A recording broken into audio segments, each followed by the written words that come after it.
메시아 왕국의 영광과 하나님 나라에 대한 말씀을 낭독하겠습니다. 그때에 이리가 어린 양과 함께 살며 표범이 어린 염소와 함께 누우며 송아지와 어린 사자와 살진 짐승이 함께 있어 어린 아이에게 끌리며 암소와 곰이 함께 먹으며 그것들의 새끼가 함께 엎드리며 사자가 소처럼 풀을 먹을 것이며 젖 먹는 아이가 독사의 구멍에서 장난하며 젖된 어린 아이가 독사의 굴에 손을 넣을 것이라. 내 거룩한 산 모든 곳에서 해됨도 없고 상함도 없을 것이니 이는 물이 바다를 덮음같이 여호와를 아는 지식이 세상에 충만할 것임이니라.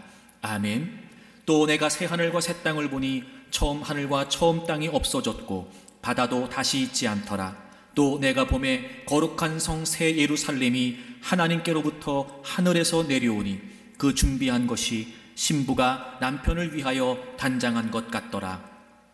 내가 들으니 보좌에서 큰 음성이 나서 이르되 보라, 하나님의 장막이 사람들과 함께 있음에 하나님이 그들과 함께 계시리니 그들은 하나님의 백성이 되고 하나님은 친히 그들과 함께 계셔서 모든 눈물을 그 눈에서 닦아주시니 다시는 사망이 없고 애통하는 것이나 곡하는 것이나 아픈 것이 다시 있지 아니하리니 처음 것들이 다 지나갔음이라. 보좌에 앉으신 이가 이르시되 보라, 내가 만물을 새롭게 하노라 하시고 또 이르시되 이 말은 신실하고 참되니 기록하라 하시고 또 내게 말씀하시되 이루었도다. 나는 알파와 오메가요 처음과 마지막이라. 내가 생명수 샘물을 목마른 자에게 값없이 주리니 이기는 자는 이것들을 상속으로 받으리라. 나는 그의 하나님이 되고 그는 내 아들이 되리라. 그러나 두려워하는 자들과 믿지 아니하는 자들과 흉악한 자들과 살인자들과 음행하는 자들과 점술가들과 우상 숭배자들과 거짓말하는 모든 자들은 불과 유황으로 타는 못에 던져지리니 이것이 둘째 사망이라. 아멘. 우리의 진정한 소망은 하나님의 나라입니다. 여러분, 우리는 그 나라를 꿈꾸고 있고 그 나라를 기대하고 있습니다. 여러분, 하나님의 나라가 무엇일까요? 여러분은 하나님의 나라에 관해 어떻게 생각하고 계십니까? 제가 지금 낭독해드린 이사야 11장의 말씀과 요한계시록 21장의 말씀이 우리에게 하나님의 나라가 무엇인지를 잘 설명해 주고 있습니다. 하나님의 나라는 만물에 대한 하나님의 주권적인 통치가 예수 그리스도를 통해서 회복되는 것을 의미합니다. 창조의 세계가 죄와 그 저주로부터 온전히 회복되는 것을 의미합니다. 예수 그리스도 안에서 종말로서의 전 우주적 구원의 완성이 바로 하나님의 나라입니다. 우리는 성경을 통해서 그 나라를 생각해 볼 수 있습니다. 이사야 11장 6절부터 9절 말씀까지에 보면 메시아를 통한 회복의 역사를 우리에게 알려주고 있습니다. 한마디로 말씀드리면 이런 겁니다. 자연 만물까지 포함하는 인간만이 아니라 이 피조의 세계가 포함된 회복을 의미합니다. 창조 세계를 새롭게 하시는 하나님의 회복의 역사, 죄로 인해서 원수 관계로 변질된 창조 질서에 대한 회복이 바로 기록되어 있습니다. 이리가 어린 양과 함께 살고 표범이 어린 염소와 함께 누우며 송아지와 어린 사자와 살진 짐승이 함께 있다고 했습니다. 먹고 먹히는 약육강식의 동물 세계가 회복되는 것을 의미합니다. 강자인 이리, 약자인 어린 양이 함께 산다는 겁니다. 강자인 표범이 약자인 어린 염소와 함께 산다는 거지요. 죄로 인해 타락했던 그 이전으로의 회복을 의미합니다. 어린아이가 말 그대로 연약한 어린아이입니다. 모든 동물들을 이끈답니다. 어린아이가 야생동물들이 포함된 모든 짐승들을 인도하는 역할을 하게 될 것이라는 거지요. 하나님께서 천지를 창조하셨을 때 인간에게 주신 사명 중에 하나인 땅을 정복하고 다스리는 책임이 회복된다는 것을 의미합니다. 그리고 천적 관계인 동물들이 창조 질서로 회복된 모습에 대해서도 기록되어 있습니다. 암소와 곰이 함께 먹는다 이렇게 되어 있지요. 이 먹는다는 말은요, 초식 동물들이 풀을 뜯어먹는 행위를 표현하는 단어라고 합니다. 암소와 곰이 그렇게 같은 음식을 먹는다는 겁니다. 사나운 곰이 본질적으로 변화됐다는 걸 의미합니다. 바로 메시아 통치를 통해 이런 변화들이 일어나게 되었다는 겁니다. 그것들의 새끼들도 그렇게 함께 엎드린다고 되어 있습니다. 이러한 변화는요, 계속해서 이후 세대계까지 주어지는 완전하고 온전한 변화가 된다는 것을 의미합니다. 사자가 소처럼 풀을 뜯어먹는답니다. 상상이 되지 않지요. 죄가 침입하기 전에 창조 세계의 모습, 타락 이전의 모습으로 회복된다는 것을 의미합니다. 최초 하나님께서 인간에게는 채식만 허용하셨습니다. 육식은 타락 이후에 주어진 것이었습니다. 짐승들에게도 마찬가지 양식으로 주어지는 것에 관한 허용은 모두 푸른 풀이었습니다. 바로 죄가 이 세상에 들어오기 이전에 온전했던 창조의 모습으로 회복된다는 것을 의미하는 것입니다. 독사와 어린아이가 함께 장난을 친답니다. 오늘 우리 어린이들이 함께 예배에 동참하고 있는데 부모 되신 분들, 우리 아이들이 독사 곁에 간다면 어떻게 하시겠습니까? 말리시겠지요. 보호하시려고 할 겁니다. 그런데 하나님의 나라에서는요, 독사와 어린아이가 함께 뛰놀고 장난을 친답니다. 타락 이후에 뱀과 여자의 후손 사이에 존재하던 원수 관계가 회복되었음을 의미합니다. 메시아께서 인류의 모든 죄를 대속하심으로 죄를 해결하시고 파괴된 창조 세계의 질서를 회복하신다는 것을 말씀해주고 있습니다. 이렇게 예수 그리스도 메시아를 통해서 어그러진 창조의 세계가 회복되고 하나님의 거룩한 산, 즉 새하늘과 그 새 땅, 예수님을 통해 회복될 모든 세상, 바로 그 하나님의 나라에는 상함도 없고 해됨도 없다고 합니다. 해가 된다는 건 악을 의미합니다. 악이 없다는 겁니다. 상한다는 건 멸한다는 걸 의미합니다. 멸하지 않는다는 겁니다. 영적인 의미까지 포함된 타락, 부패, 상함, 죄, 악, 이런 모든 것들이 없게 될 것을 의미합니다. 바로 여호와를 아는 지식이 바다를 덮은 물처럼 충만하기 때문에 모든 사람들이 만민의 기치가 되시는 예수 그리스도께로 돌아오는 그런 전 우주적인 회복이 바로 하나님의 나라입니다. 하나님의 나라는 파괴된 창조 질서가 회복된 나라이고 다시 변질되지 않는 영원하고 완전한 회복의 나라입니다. 죄가 제거되기 때문에 참된 평화가 모든 영역에 주어지게 됩니다. 하나님과 인간 사이에, 인간과 인간 사이에, 그리고 인간과 인간 외의 피조물 사이에 완전하고 영원한 평화가 주어지게 되는 것입니다. 그것이 하나님의 나라입니다. 그리고 요한계시록 21장에는 이런 원래의 선함을 완전히 회복한 창조 세계에 대한 환상이 담겨져 있습니다. 우리는 대개 그리스도인들이 하나님을 믿고 하나님의 나라를 생각할 때마다 우리가 갖고 있는 환상은 그렇습니다. 예를 들면 죽으면 천국 간다.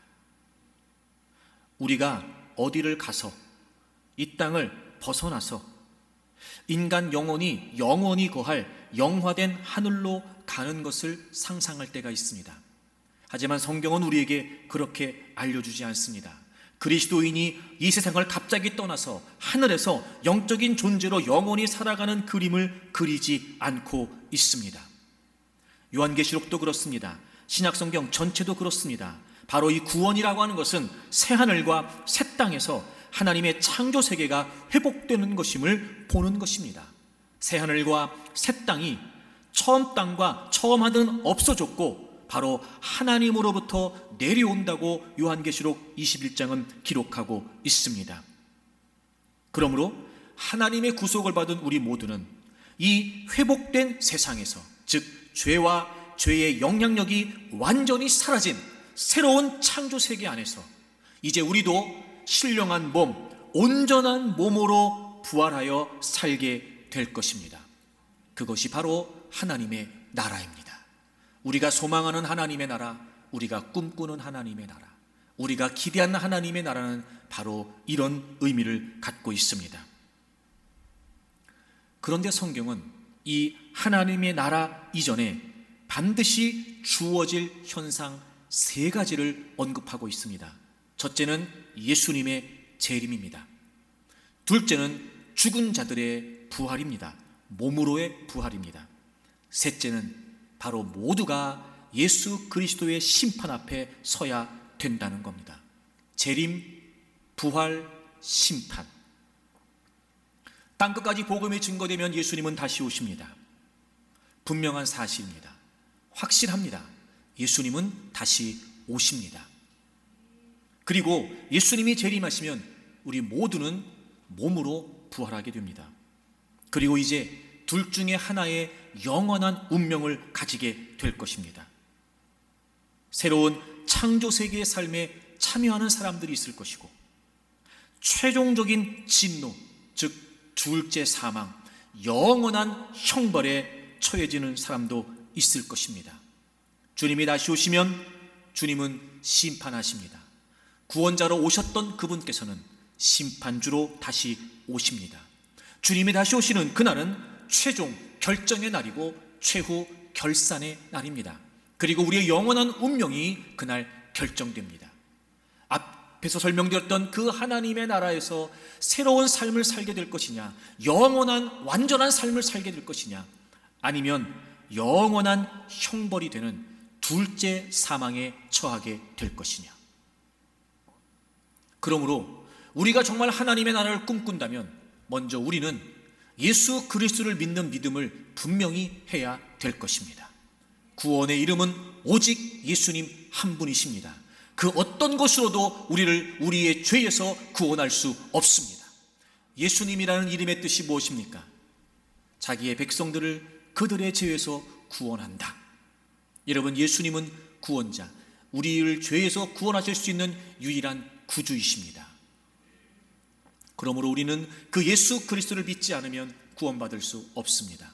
진정으로 하나님의 나라, 이 하나님의 나라를 소망하고 그날을 기대한다는 것은, 그래서 우리는 주님이 다시 오시는 그날까지 우리의 믿음을 확실히 지켜야 합니다.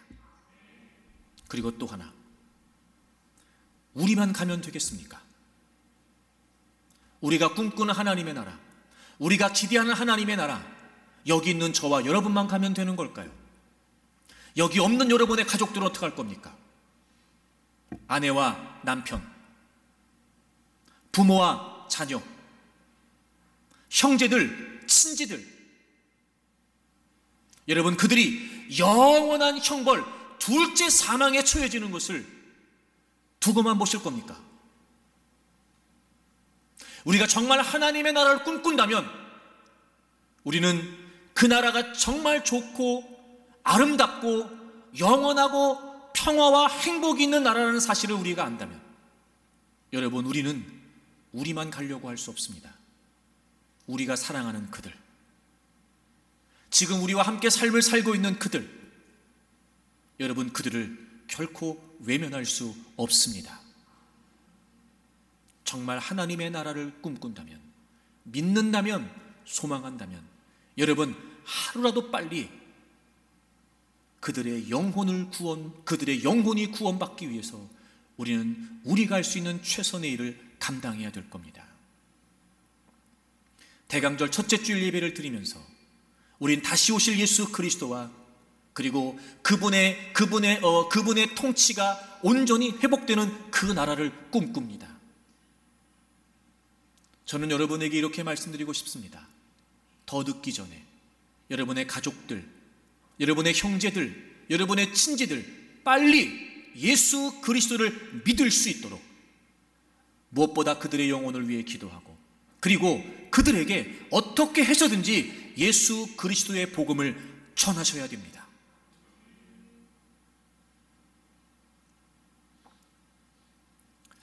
한 가지 결심했으면 좋겠어요. 이번 성탄절 예배는요, 믿지 않는 여러분의 가족과 형제와 친지들을 초청하는 예배로 드리고 싶어요. 여러분, 오늘 작정하세요. 그리고 한 달여 남은 기간 동안 목숨 걸고 기도하세요. 어떻게 해서든지 그들에게 예수님을 전할 수 있도록, 어떻게 해서든지 그래서 성탄 예배에 함께 동참할 수 있도록 여러분이 할 수 있는 최선의 노력을 하나님 앞에 하십시오. 그리고 그들에게 복음을 전하세요. 예수는 믿어야 된다고 하세요. 더 미루지 마세요. 우리가 살아있는 동안 할 수 있습니다. 그리고 그들이 살아있는 동안만 할 수 있습니다. 물론 지금까지 오랜 시간 기도해왔다는 거 알고 있습니다. 마음처럼 쉽지 않지요. 그래요, 여러분. 영혼을 구원하는 일이 이렇게 만만한 일이 아닙니다. 이건 하나님 나라에 대한 영적인 전쟁이기 때문에 그래요.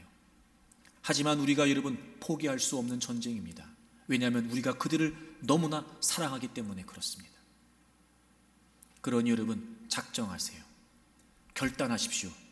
하나님, 이번 성탄절 예배에 우리 가족들 다 나와서 예배 드릴 수 있도록 도와주십시오. 하여튼 어떤 방법을 동원해서라도 여러분이 목숨을 내놓고 하나님께 기도하면서 그들의 영혼들이 구원받기를 위해 힘쓰십시오. 안 되면 여러분 금식이라도 하세요. 여러분이 그토록 사랑하는 그들이 예수님을 믿게 된다는데 굶는 게 뭐가 대수겠습니까? 안 되면 철야라도 하세요. 안 되면 작정 기도라도 하세요. 뭐라도 하세요, 여러분. 참 제가 안타까운 건 이번에도 여러분 믿지 않는 가족과 친지들, 형제들 위해서 기도하겠다고 그렇게 얘기해서 명단을 제출해달는데도요, 제가 보기에 분명히 안 믿는 분들이 있는데 명단을 제출 안 하는 거예요. 예? 그들이 지옥 가도 된다는 겁니까? 아니면 목사의 기도가 필요 없다는 거예요? 기도 헌신자들이 함께 기도하겠다는데 그것도 못합니까? 그렇게 여러분 가족들에 대한, 영혼들에 대한 마음이 없어요? 무슨 구원을 받습니까? 여러분은 하나님 나라 들어가고 그들은 지옥 가는 거 아무렇지도 않습니까? 기도를 해주겠다고 한 달 내내 광고를 하면서 명단을 내라고 해도 내지도 않아요. 도대체 뭐에 관심을 팔고 삽니까? 뭐에 마음을 두고 삽니까? 그저 지금 여러분 그렇게 같이 히히덕거리면서 의좋게 사이좋게 지내면 그만입니까? 그게 행복이에요? 적당히 그렇게 부딪히지 않고 신앙 얘기 안 하고 예수님 얘기 안 하고 두루뭉술 살면서 불편 없이 살면 그게 좋은 겁니까? 묻고 싶습니다. 그런 당신에게는 천국에 대한 확신이 있냔 말이에요. 각오하세요. 결단하십시오. 그리고 하나님께 매달리세요. 나중에 피눈물 흘리지 말고